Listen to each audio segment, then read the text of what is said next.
Praise the lord, praise the lord. తండ్రి వందనం, తండ్రి స్తోత్రం. యేసుదేవా వందనం, యేసుదేవా స్తోత్రం. పరిశుద్ధాత్మదేవా వందనం, పరిశుద్ధాత్మదేవా స్తోత్రం. త్రియేక దేవా వందనం, త్రియేక దేవా స్తోత్రం. హల్లెలూయా, హల్లెలూయా, హల్లెలూయా. బాగున్నారా అందరూ? ప్రైజ్ ది లార్డ్, హల్లెలూయా. క్రీస్తునాథుని యందు ప్రియ దేవుని బిడ్డలారా, ముందుగా మీ అందరికీ కూడా క్రీస్తు ప్రభు యొక్క నామములో ఆశీర్వాదాలు, శుభములు. ఈరోజు మనం వినటువంటి ఈ యొక్క దివ్య గ్రంథ పఠనాలను ధ్యానించి అర్థం చేసుకోవడానికి ప్రయత్నం చేద్దాం. ఈరోజు తల్లి శ్రీ సభ ఏ పండుగను కొనియాడుతూ ఉన్నది? ముగ్గురు రాజుల పండుగను కొనియాడుతూ ఉన్నది. ముగ్గురు జ్ఞానుల పండుగను కొనియాడుతూ ఉన్నది ప్రియ దేవుని బిడ్డలారా. అయితే మొట్టమొదటిగా మనం వినటువంటి యెషయా గ్రంథమును మనం కొద్దిసేపు ధ్యానము చేద్దాం. 60వ అధ్యాయము 1వ వచనం. లెమ్ము, ప్రకాశింపును, నీకు వెలుగు ప్రాప్తించినది, ప్రభువు తేజస్సు నీపై వెలుగొందుచున్నది అని ప్రవక్త, యెషయా ప్రవక్తతో ఆ దేవుడు మాట్లాడిస్తూ ఉన్నాడు. ప్రియ దేవుని బిడ్డలారా, దేవుడు తన మహిమను చీకటిలో ఉన్నటువంటి ప్రజలపై ప్రకాశింపజేస్తాడు అన్నటువంటి విషయాన్ని ఇక్కడ మనం గమనిస్తూ ఉన్నాం. ఎవరు చీకటిలో ఉన్నారు అంటే ఇజ్రాయేలు ప్రజలు చీకటిలో ఉన్నారు. బానిసత్వపు జీవితంలో జీవిస్తూ ఉన్నారు. కాబట్టి యెరూషలేము పునరుద్ధరణతో పాటు అన్ని జాతులకు కూడా వెలుగుగా ఈ ఇజ్రాయేలు దేశం నిలబడబోతూ ఉన్నది. ఎవరి ద్వారా అంటే క్రీస్తు ప్రభు యొక్క రాకతో. ఇప్పటి వరకు చీకటిలో ఉన్నటువంటి మీరు వెలుగును చూడబోతూ ఉన్నారు. మీరే కాదు, మీతో పాటు సమస్త ప్రజలు కూడా వెలుగును చూడబోతూ ఉన్నారు అని యెషయా ప్రవక్త ద్వారా యావే దేవుడు అద్భుతముగా మాట్లాడుతూ ఉన్నాడు. ప్రియ దేవుని బిడ్డలారా, కాబట్టి మన జీవితాల్లో కూడా మనం త్రొంగి చూసినట్లయితే మన జీవితాల్లో కొన్ని కష్టాలు, బాధలు, శ్రమలు వచ్చినప్పుడు మనము గడగడలాడుతూ ఉంటాం, భయభ్రాంతులకు గురి అవుతూ ఉంటాం. మన యొక్క జీవితము చీకటిలో మ్రగ్గిపోతూ ఉన్నది అని మనము ఆలోచన చేస్తూ ఉంటాం. ఇటువంటి పరిస్థితుల్లో మనము ఈ యొక్క హామీని మనం గుర్తు చేసుకోవాలి. ఎందుకంటే ప్రియ దేవుని బిడ్డలారా, మనము ఆరాధించే దేవుడు, మనం నమ్మే దేవుడు మనకి వెలుగును ఇచ్చే దేవుడు, మన కష్టాలను తొలగించే దేవుడు. ఆయన అట్లా చూస్తూ ఊరుకోడు. నీవు కష్టపడుతూ ఉంటే చూసి ఆనందించే దేవుడు మనం నమ్మే దేవుడు కాదు. ప్రియ దేవుని బిడ్డలారా, మన కష్టాలను తొలగించే దేవుడు, మనల్ని సంతోషముగా ఉండమని ఆహ్వానించే దేవుడు, మనము ఆరాధించే క్రీస్తు ప్రభువు అనేటువంటి సత్యాన్ని మనం ఈ రోజు గుర్తు చేసుకోవాలి. లెమ్ము, ప్రకాశింపము, నీకు వెలుగు ప్రాప్తించినది అనేటువంటి ఆ యొక్క వాక్యం మనకి ఈరోజు ఒక గొప్ప ఊరటను ఇస్తూ ఉన్నది. ఒకవేళ మన యొక్క బ్రతుకులు చీకటిలో ఉన్నట్లయితే ఈ యొక్క వాక్యాన్ని మనము ఆలోచించడం ద్వారా ఖచ్చితంగా మనకి ఒక భరోసా, ఒక హామీ మనకి దేవుడు ఇస్తూ ఉన్నాడు.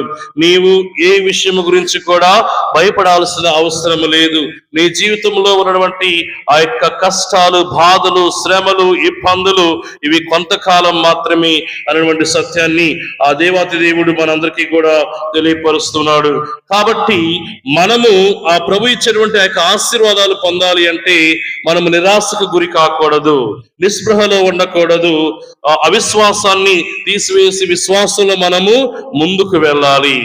ఆ ప్రభు పట్ల ఎల్లప్పుడూ కూడా విశ్వాసాన్ని కలిగి జీవించినప్పుడు చిన్న చిన్న సమస్యలు వచ్చినా కూడా వాటిని ఖచ్చితంగా ఆ దేవుడు, మనం నమ్మి దేవుడు తొలగిస్తాడు అనేటువంటి ఒక విషయం ఇక్కడ మనకి చాలా స్పష్టముగా అర్థమవుతూ ఉన్నది.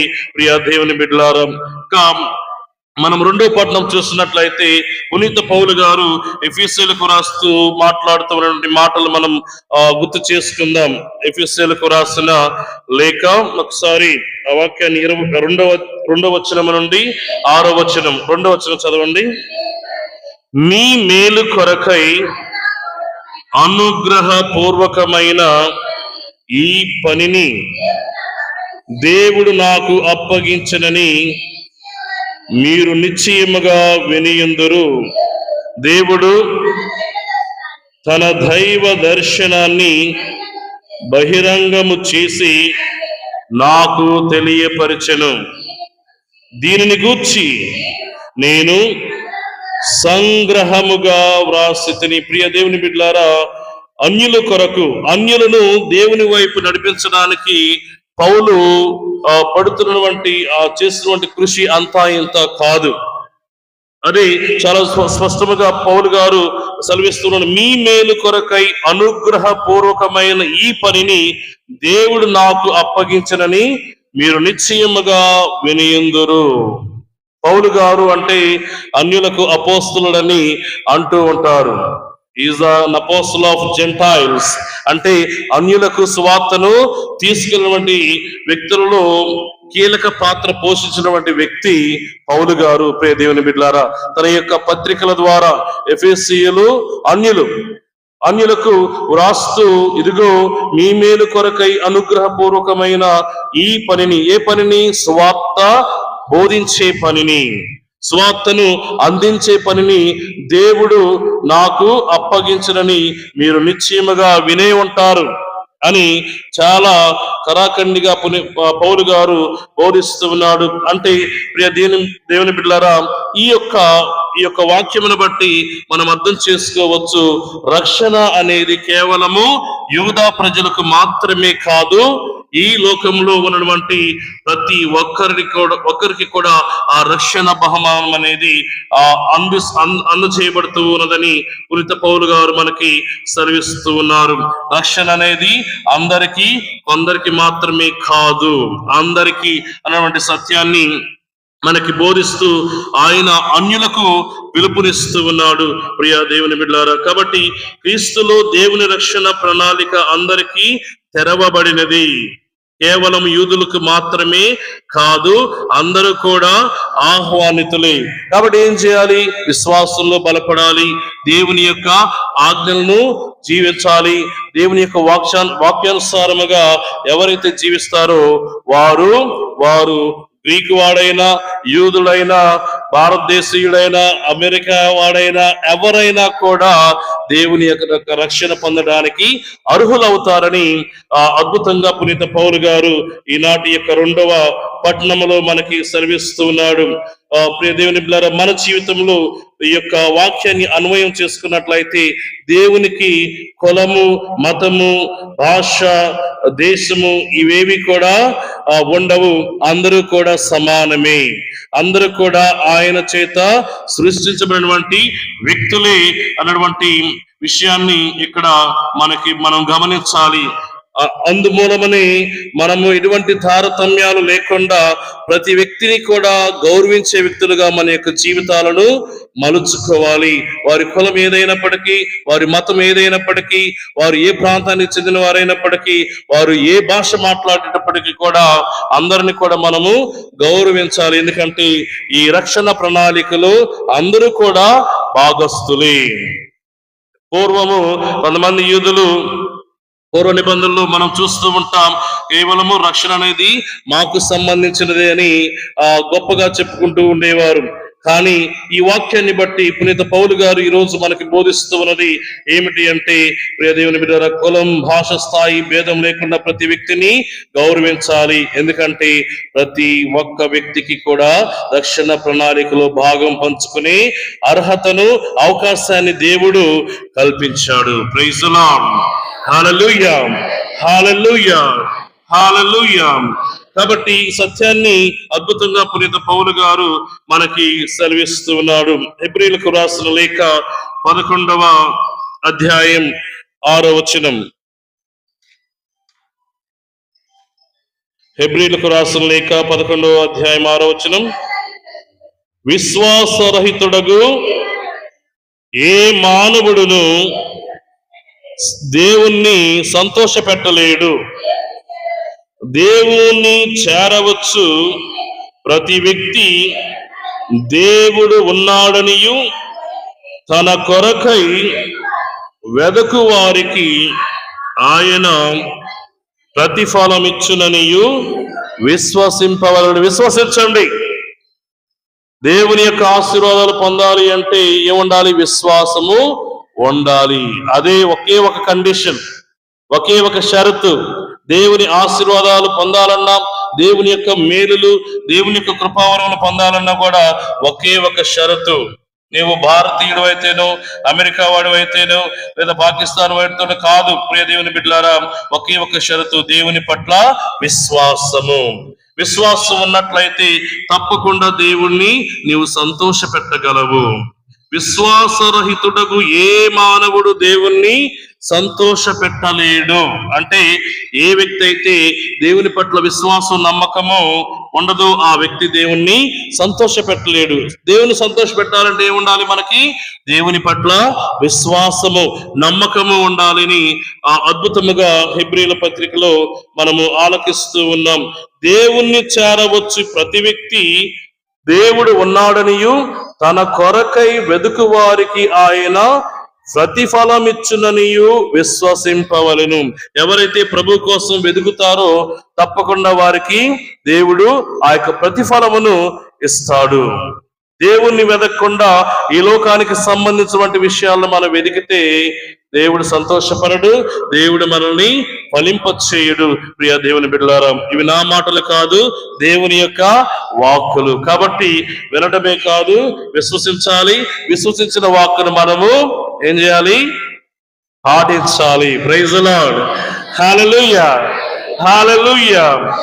కాబట్టి ప్రియ దేవుని బిడ్డలారా, ఈ విషయాలను మనందరం కూడా గుర్తు చేసుకుంటూ ఉండాలి. ఇక మూడవది నక్షత్రాన్ని అనుసరించినటువంటి విశ్వాసం అని ఈరోజు సువార్త పట్టణంలో మనము ఆలకిస్తూ ఉన్నాం. సువార్త పట్టణం ఎక్కడి నుంచి తీసుకున్నాం? మత్తయి శుభవార్త. ఏమిటి ఈరోజు ఈ పట్టణం యొక్క ముఖ్య ఉద్దేశం ఏమిటంటే, ముగ్గురు జ్ఞానులు లేదా ముగ్గురు రాజులు ప్రభువుని సందర్శించాలని కంకణం కట్టుకున్నారు.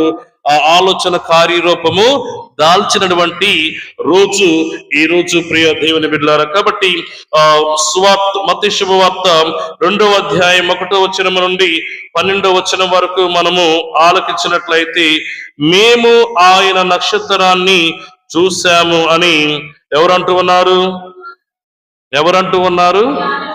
జ్ఞానులు, ముగ్గురు జ్ఞానులు కూడా అక్కడికి వచ్చి వారికి సూచనగా నిలిచినటువంటి ఆ యొక్క ప్రభు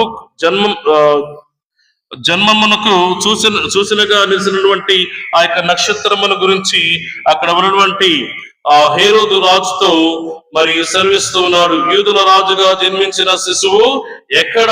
ఆయన నక్షత్రమును తూర్పు దిక్కున చూచి మేము ఆరాధింపవచ్చుమి. చాలా చాలా ముఖ్యమైనటువంటి వాక్యం, ప్రియ దేవుని బిడ్డలారా.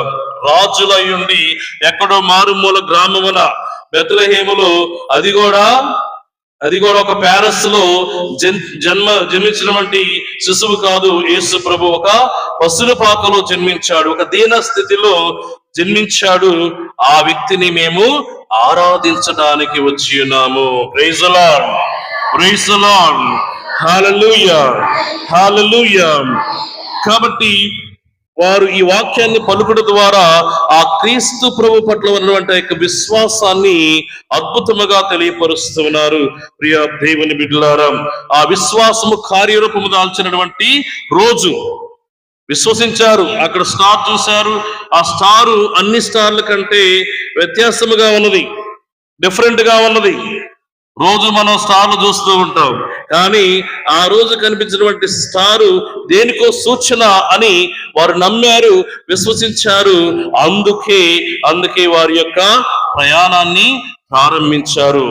ఆ స్టార్ వారికి మార్గచూపరిగా ఉన్నది.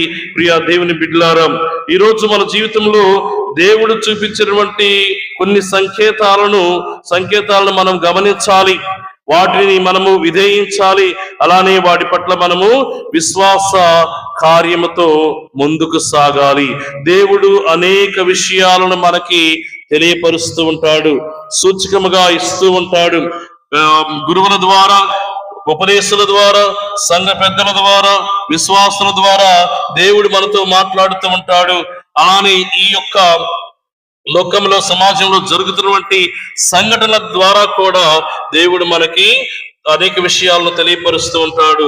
ఏ విధముగానైతే ఈ ముగ్గురు రాజులు అక్కడ కనిపించినటువంటి యొక్క నక్షత్రాన్ని చూసి ఏ విధంగా ఈ లోకములో లోక రక్షకుడు జన్మించాడు అన్నటువంటి సత్యాన్ని గుర్తించి విశ్వసించారో, అలానే మన చుట్టూ జరిగినటువంటి సంఘటనలు కూడా మనము పెడచెవిన పెట్టకూడదు ప్రియ దేవుని బిడ్డలారా. కాబట్టి ఆ సంఘటనల ద్వారా దేవుడు మనతో మాట్లాడుతాడు. ఆయన ఆ యొక్క సంఘటనల ద్వారా దేవుడు తన యొక్క సందేశాన్ని కూడా మనకి తెలియపరుస్తూ ఉంటాడు. కాబట్టి మనము కూడా ఈ ముగ్గురు రాజుల వలె మనము కూడా ఆ యొక్క విషయాలను గమనించి విశ్వాసంలో బలపడుతూ ఉండాలి. ఇది దేవుడు మన నుండి ఆశిస్తూ ఉన్నాడు ప్రియ దేవుని బిడ్డలారా.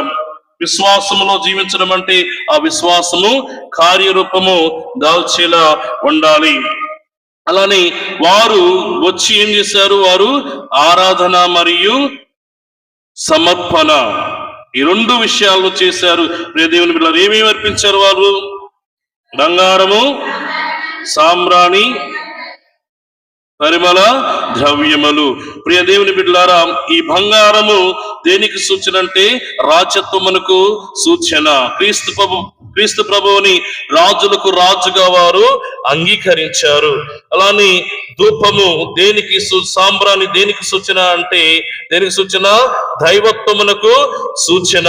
క్రీస్తు ప్రభువుని ఆ ముగ్గురు రాజులు కూడా క్రీస్తుని ఒక దేవుడిగా అంగీకరించాడు, దైవ కుమారునిగా అంగీకరించారు. ఇక ఆఖరిది పరిమళ ద్రవ్యములు త్యాగమునకు, సమర్పణకు సూచన. ఆ ప్రభువు తన యొక్క ప్రాణాన్ని మనందరి కోసము అర్పించాడు, త్యాగము చేశాడు. చూడండి ప్రియ దేవుని బిడ్డలారా, ముగ్గురు రాజులు అద్భుతమైనటువంటి విషయాలను, సమర్పణలను ప్రభువుకు అర్పించి ఒక గొప్ప సందేశాన్ని లోకానంతరికి కూడా తెలియపరిచారు. Praise the Lord, hallelujah, hallelujah. కాబట్టి ప్రియ దేవుని బిడ్డలారా, మన సమయం, ప్రతిభ, సంపదను దేవుని యొక్క మహిమ కొరకు అర్పించాలి. రాజులు చేసిన పని అది. మనం దేవుడు ఆశీర్వదించాడు, ప్రతిభలతో ఆశీర్వదించాడు, సంపదతో ఆశీర్వదించాడు. వాటిని మన యొక్క స్వార్థ ప్రయోజనాల కోసం మాత్రమే కాకుండా దేవుణ్ణి మహింపరచడానికి ఎప్పుడైతే మనము ఉపయోగిస్తామో దేవుడు హర్షిస్తాడు, ఇంకా మనల్ని హేరాళముగా దీవిస్తాడు. అదే నేను ఎప్పుడు చెబుతూ ఉంటాను, మన యొక్క ఆరాధన, మన యొక్క విశ్వాసము కేవలము మాటలతోనే ఉండకూడదు. ఆ ఆరాధన, ఆ విశ్వాసము కార్యరూపము దాల్చాలి. ఈ ముగ్గురు రాజుల్లో మనం అదే గమనిస్తూ ఉన్నాం. వారు నక్షత్రాన్ని చూశారు, విశ్వసించారు. ఆ విశ్వాసం అంతటితో ఆగలేదు. ఆ విశ్వాసం వారిని నడిపించింది, ఆ ప్రభు యొద్దకు చేర్చడమే కాదు, వారి దగ్గర ఉన్నటువంటి ఆ యొక్క బహుమతులను, కానుకలను ప్రభువుకి మనస్ఫూర్తిగా సమర్పించారు. ప్రియ దేవుని బిడ్డలారా, అలానే మన జీవితంలో కూడా దేవుడు మనల్ని ఎంతగానో ఆశీర్వదిస్తూ ఉన్నాడు, దీవిస్తూ ఉన్నాడు. అలానే మనము కూడా ఆ ప్రభువుకి సంబంధించినటువంటి విషయాలను మనం సమర్పించినప్పుడు దేవుడు ఇంకా మనల్ని బలపరుస్తాడు అనట్లో ఎటువంటి సందేహం లేదు. ఈ యొక్క సమర్పణ ద్వారా, ఆరాధన తర్వాత వారు వేరే మార్గం ద్వారా వారు తిరిగి వారి యొక్క దేశాలకు వెళ్ళారని దేవుని యొక్క వాక్కు సెలవిస్తూ ఉన్నది. ప్రియ దేవుని బిడ్డలారా, ఒకసారి ఆ వాక్యాన్ని చదువుకుందాం. వారు ఆ యొక్క 11వ వచనం చదవండి. అంతటా వారు ఆ గృహమున ప్రవేశించి తల్లి మరియమ్మతోనున్న బిడ్డను చూచి సాష్టాంగపడి ఆరాధించిరి. పిదప తమ సంచులను విప్పి ఆ శిశువునకు బంగారము, సాంబ్రాణి, పరిమళ ద్రవ్యములను కానుకలుగా సమర్పించిరి. 12వ వచనం. హేరోదు చెంతకు మరలి పోరాదని స్వప్నమున దేవుడు వారిని హెచ్చరింపగా వారు మరొక మార్గమున తమ దేశములకు తిరిగిపోయిరి. Praise the lord, praise the Lord. వేరొక మార్గమున తమ దేశములకు తిరిగిపోయిరి. ఈ వాక్యము ప్రియ దేవుని బిడ్డలారా, దేవుణ్ణి కలిసిన వారు పాత మార్గములో తిరిగి వెళ్ళరు. మనం పాత మార్గంలోనే నడుస్తున్నాము అంటే మనం ఇంకా దేవుణ్ణి సందర్శించలేదు, దేవుని అనుభూతిని మనం ఇంకా పొందలేదు అన్నటువంటి సత్యాన్ని ఈరోజు మనం గుర్తు చేసుకోవాలి. ప్రియ దేవుని బిడ్డలారా, మార్పు సహజముగా జరుగుతూ ఉంటుంది.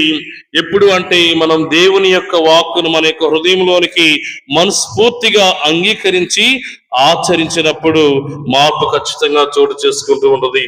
వీరి యొక్క జీవితంలో వీరు అన్యులుగా వచ్చారు. వారు అన్యులుగా వచ్చి ప్రభు పట్ల భయభక్తులు కలిగి, ప్రభు పట్ల విశ్వాసం కలిగి తిరిగి వెళ్ళారు.